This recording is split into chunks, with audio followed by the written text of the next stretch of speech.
The main purpose tonight is to hear from these three experts. We are honored to have Dean Angela Evans of the LBJ School to act as our moderator.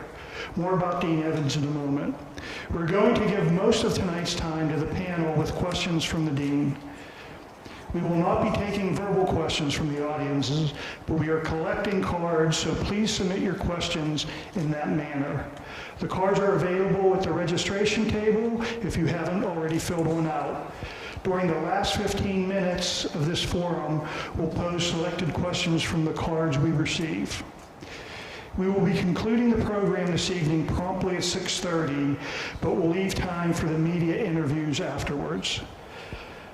Tonight is not intended to be a public debate, argument, or opportunity for advocacy. Thus, we urge civility, respect, and quiet. Please refrain from applause and from verbal disruptions. Because this is a private forum and a private venue, we will ask any disruptive parties to leave. Before I introduce our moderator, I would like to take a moment to acknowledge Chief Brian Manley and the Austin Police Department for the work they do every day to keep downtown in our city one of the safest in the country. The police are frequently called upon to address issues of public safety involving people experiencing homelessness. We appreciate Chief Manley's leadership, and we are grateful for the men and women of the department who are called upon every day to navigate many difficult issues, and who do so professionally and with compassion. Please join me in expressing our appreciation for these men and women of APD.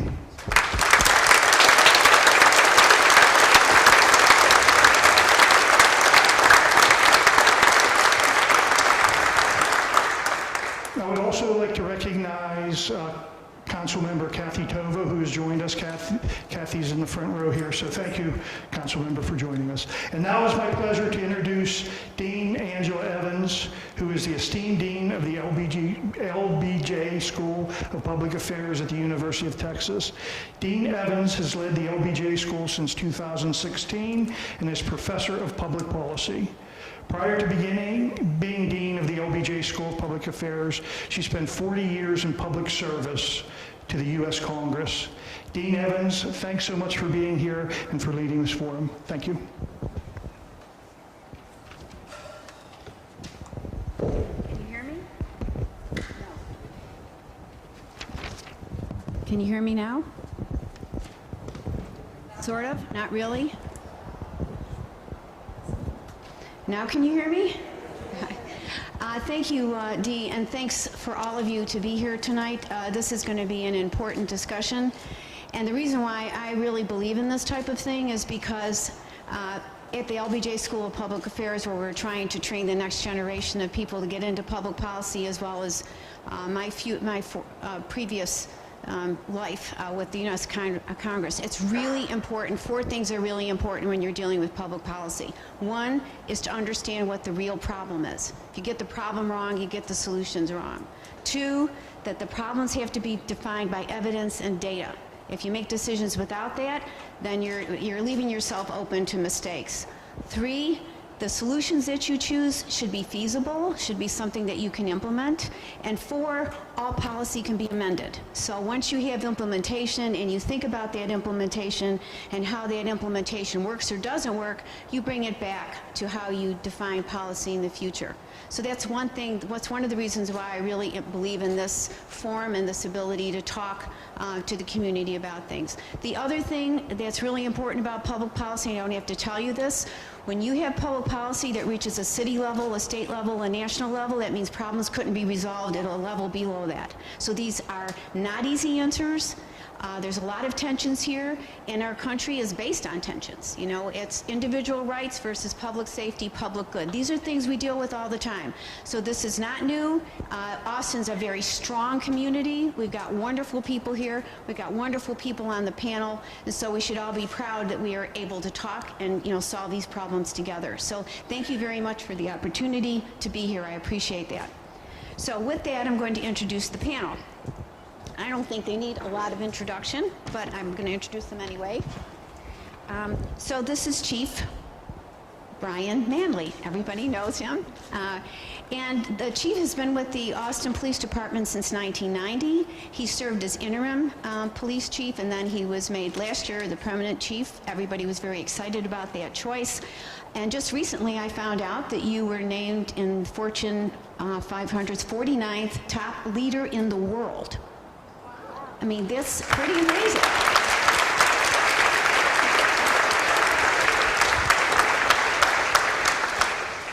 So, congratulations on that. Also, his colleagues, I want to recognize Assistant Chief Justin Newson, who's sitting right here, and also the Austin Police Department's downtown district reps, and we have some folks here. Please stand up so people see who you are.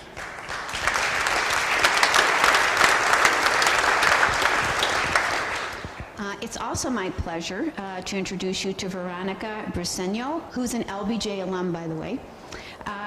And she's currently, I just talked to her in the backstage, and she's interim homeless strategy officer, but she was recently named economic development officer. She's in transition, but she's been working with the city in a lot of different capacities, small and minority businesses. She's worked for councilmen in their office. She's worked for the city manager. She's got a very rich background in this, and she's very devoted to this problem. Last but not least is Bill Bryce. And he's the Vice President of Investor Relations for Downtown Austin Alliance and has been with the Alliance since 2003. And under Bill's leadership, the Downtown Alliance has been working to help address homelessness for 15 years. They've been involved. If you really get into what they're doing a lot of volunteer work. They have wonderful ambassadors who've been partners with the city and with the police department and with other nonprofits. So we have a really great group of people here. So I want to give them all a round of applause before we start.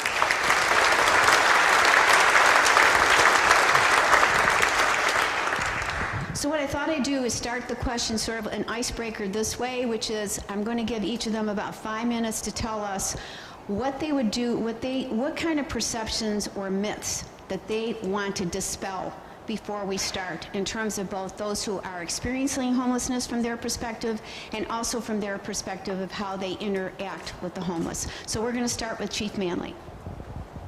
Well, thank you very much, and thank you everyone for coming out to talk about obviously a very important issue to our whole community, one that the police department definitely plays a role, but I think obviously many other departments and the whole community plays a role here as well. I'll talk, I know you've got a lot of questions, they're going to get a lot of the information out, but there's been a lot said on this issue since these ordinances were changed. One only needs to look at social media for 20 minutes to see the extremes that people are at one end or the other, and I just believe in putting out the accurate information as it comes really to the police department, and these were things we talked about during the council meetings about what the ordinance both would do if they were changed and then what they would not do. I'll go into the specifics as the questions come out, but the ordinances did not impact the police department's ability to engage with individuals whose conduct is threatening, hazard, or danger to somebody else, or who in their conduct is making public space impassable, obstructed.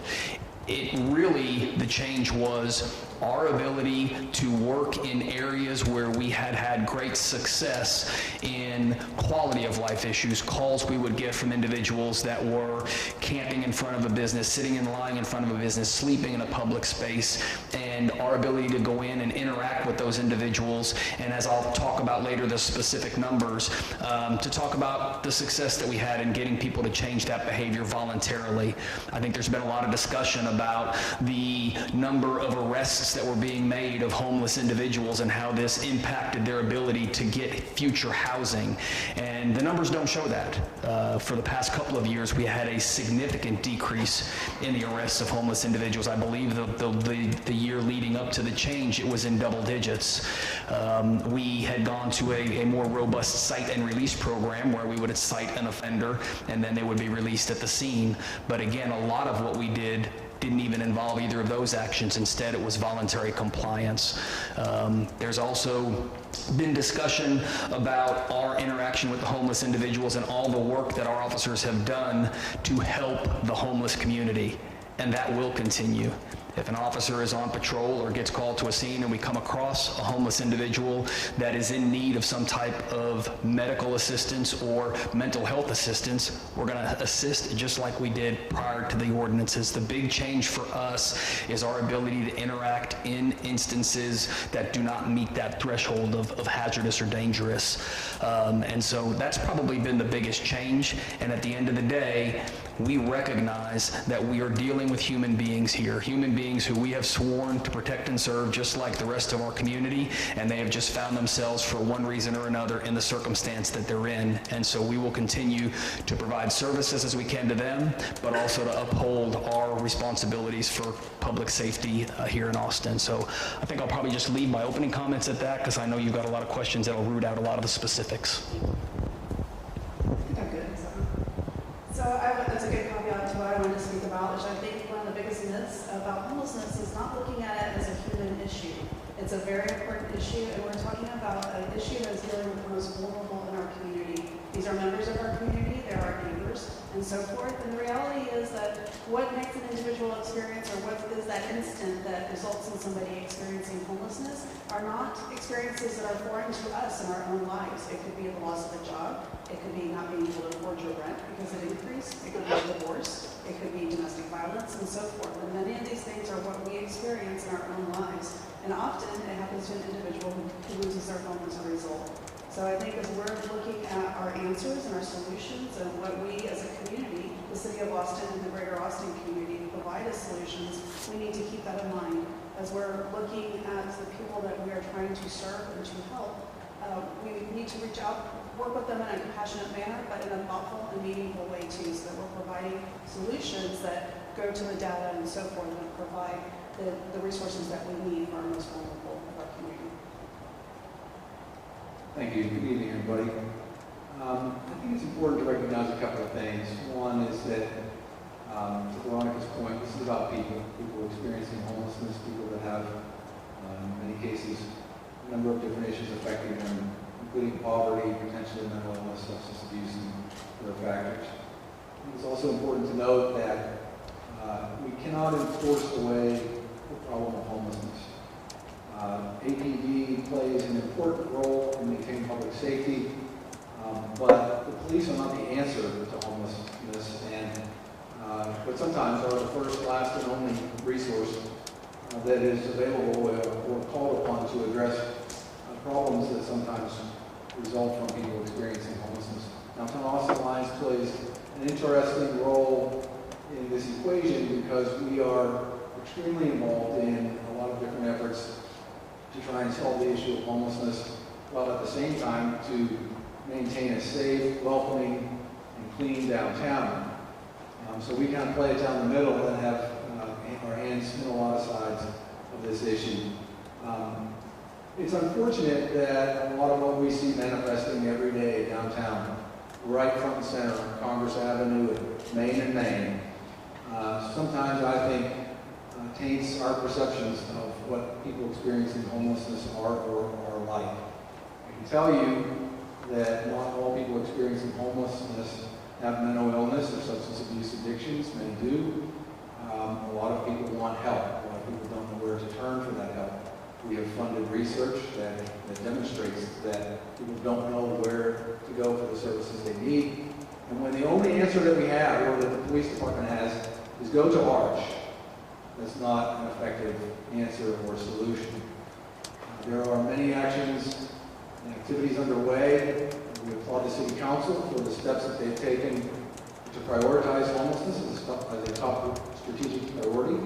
It's also a top strategic priority of the Downtown Austin Alliance to broadly address the needs of people experiencing homelessness and mitigate the negative impacts of that downtown. But I think that it's important for all of us to be mindful of the fact that to address this problem requires a unified community. We all want downtown to be safe and welcoming for everyone, but we can't lose sight of the real target, and that is trying to address the problem. But we can't effectively do that if we're divided on this issue. So I welcome the conversation today, and thank you, Angela. You're welcome. Chief Manley, so this is a relatively fresh, new ordinance. Tell us in the first month or so of this, what your experience, what is different about your role on the street with those who are experiencing homelessness that has changed with these ordinances? Oh, sorry. Perfect. I think I kind of alluded to it in the opening comments, and that is those instances where we can in fact and will in fact take action versus where we won't because of the changes in the ordinance. The ordinances were very specific in that the specific for sitting and lying, it is prior to the change, the act of sitting and lying alone in the designated area was the violation. That's all an officer needed to really understand about that before they could seek voluntary compliance or take an action. With the change in the ordinance, we now have to meet the threshold of believing and being able to show that that conduct is hazardous or dangerous or that it is obstructing that public passageway. So what we've done is we've created an extra threshold that officers have to be able to, number one, believe is present, and then two, be able to articulate before we can take action in circumstances like that. Very similar to camping as well. Camping is still prohibited in the areas where it was before, such as designated parkland, certain city facilities that have restrictions against it, and also your private property. You have not lost any private property rights involving individuals being on your property. That would still fall under your ability to enforce what's called a criminal trespass law. But what we do now have is places where it would have been a violation just to camp alone. Now we have to, again, meet that threshold of it has to be either hazardous or dangerous, or it has to be obstructing that passageway so that it's not safe for others to either utilize that same area or for the person that's camping there. So that's that extra threshold. And then, you know, things we have to look at as well is if we're investigating a crime and the person involved in that is a homeless individual who has a tent, do we need to go get a search warrant to go into their tent to search for contraband like we would have to do for someone's private residence? So on top of just the things we're already talking about as a community, as a law enforcement agency, we actually have to go a few layers deeper to try and work into some of these other issues. And then the last ordinance, I'll talk about what was the aggressive panhandling that now is the aggressive confrontation. That one actually didn't change in the way the other two did, and instead, prior, the aggressive conduct that would underlie that violation had to be associated with solicitation, an act to try and acquire money or goods from somebody. Now, the aggressive acts alone are the violation. So that one is a little easier to actually utilize than it was prior because you don't have the requirement that it be tied to an act of solicitation. So that's been the big changes. What we're doing, really, we're only 3 weeks into it, so there's not enough data to really understand it yet, but we're collecting data from our officers on every time they're dispatched to a call that involves potentially one of these 3 ordinances, whether or not they're able to take action, and if they're not, whether they would have been able to take action prior to these ordinances being changed, so that we can truly gauge what the impact has been with these changes. One of the things that when I was reading, and I've been reading a lot about this both in Austin and other cities,